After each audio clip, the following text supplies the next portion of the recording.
I'm Katrina Wells Partain. She is the picture of health, and yoga is part of her daily discipline. When I first started yoga, I couldn't even bend over without being out of breath. I couldn't touch my toes.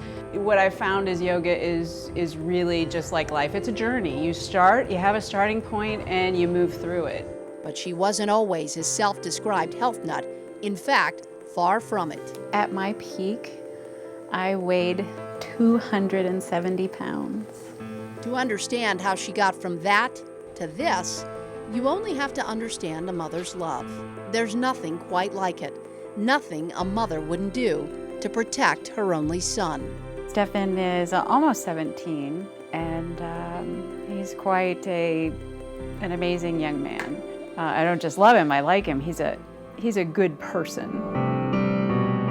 In Katrina's case, it meant making a deal with the man upstairs. I was begging for anything to save my son's life. It was October 2009. Katrina rushed to the hospital.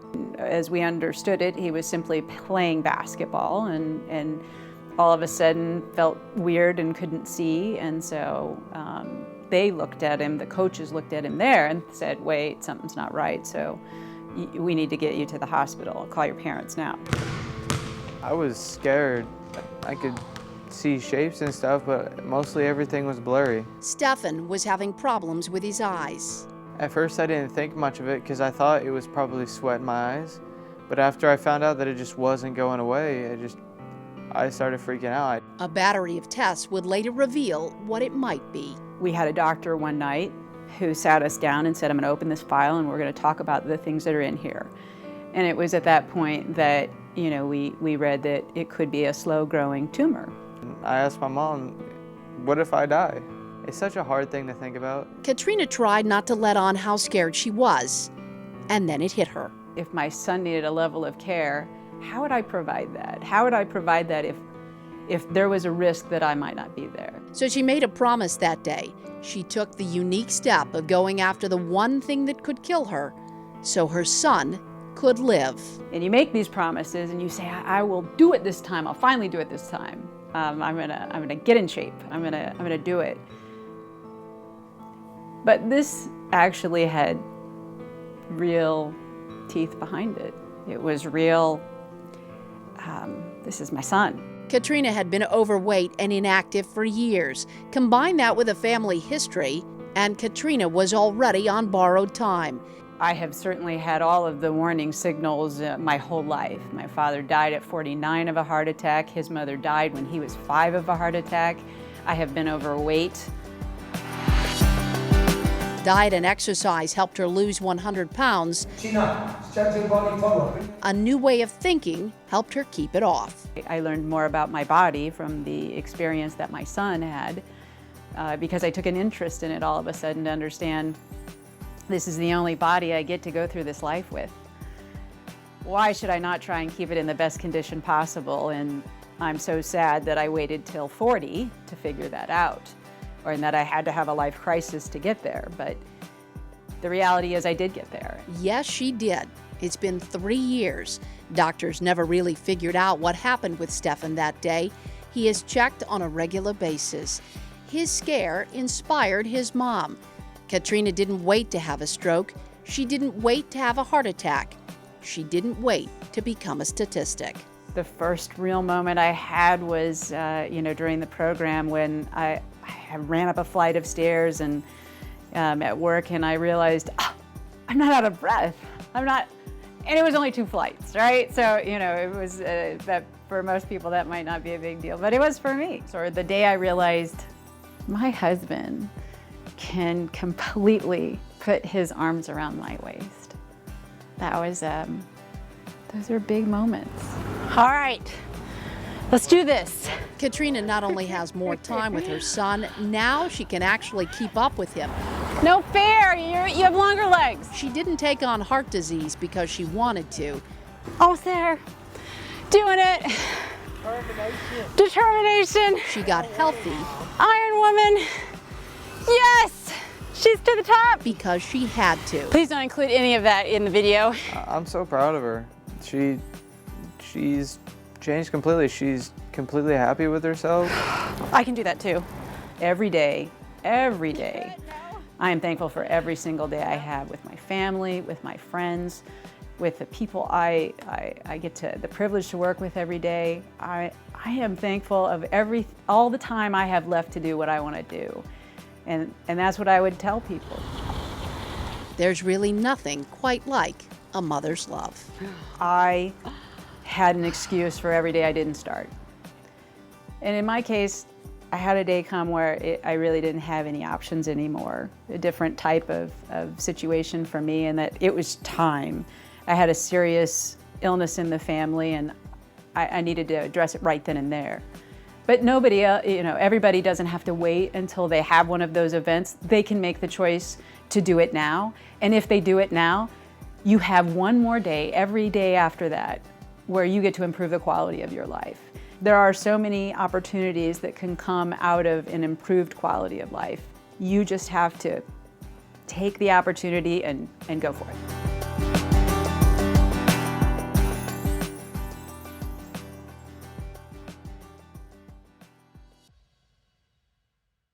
Thank you. I would like to thank the Go Red for Women leadership team for inviting me to share my story, and also to publish on the internet my previous weight. It was my idea, but when I saw it on YouTube, I got a little anxious. So never remind me that you all know that number. But I wanted to take a few moments and dive just a little bit deeper on a couple of things that I talked about in the video. It's important to remember that I still live every day with certain risk factors. I still have 12 pounds to lose to be at my ideal weight, and I will get there. And I was born, with certain genetics that give me risk factors that someone else in this room may not have. I also have risk factors that are left over from some of the lifestyle choices I made as a younger woman.